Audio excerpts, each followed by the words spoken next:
Hey everyone, in this video we're going to see about what is event loop and how async code works in JavaScript. So if you ever used async or await promises or set timeout and wondered how JavaScript handles it all, in this video we're going to see about it. So let's just break in with a visual breakthrough. So JavaScript is a single thread that means one line at a time. So top to bottom, and it is called inside something called the call stack. But to handle async tasks like fetch or set timeout, the browser gives us the web APIs, which takes over while JS continues running the other code. When those async tasks finish, their results are sent to the queues. The promises goes to the microtask queues and callbacks like set timeout or event listeners go to the callback queue. The event loop checks if the call stack is clear. If it is, it pulls the task from the microtask queue first and then from the callback queue. So let's just see with a code example here. So here I have fetch API slash data. So when you write await fetch, the function passes, the function calls runs in the background via the web APIs. Once it finishes, the response promise is resolved. It gets added to the microtask queue. The event loops wait for the call stack to be empty. Then it runs a code after await. So there are two types of requests, sequential request and parallel request. So in this file, I have two await fetch data, which means two requests will be going out. And in this file, I have promise.allSettle.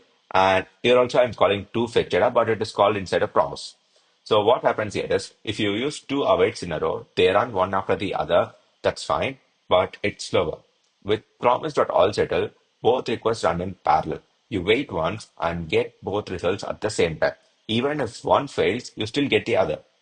So now coming to the endpoint, how we handle try-catch error handling. So if you see in this component, I've wrapped the whole like fetching, fetch all the fetch in a try-catch here, right? So if a promise fails, it throws an error, but that error doesn't crash your program immediately.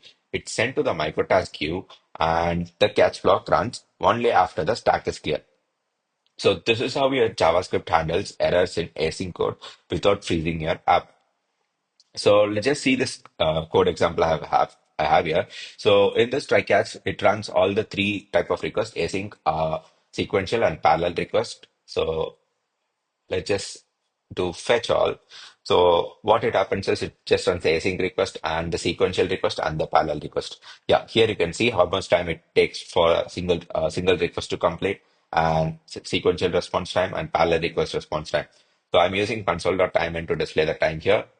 So the single request is it's very fast, but the sequential request, if you see, it's almost taking it's slower.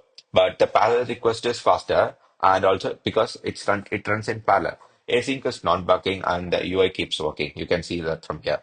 So yeah, to wrap it all up, the call stack runs your code line by line. Web APIs handle async tasks like fetch and timers. Resolve promise go to the microtask queues, and timers and events go to the callback queues. The event loops keeps checking and pulling tasks into the task in the call stack, making async JavaScript work seamlessly. So once you understand this cycle, async, await, promises, and even tricky bugs makes a lot more sense. If these things make clear, give it a like and check the detailed article link in the description. And yeah, see you in the next one.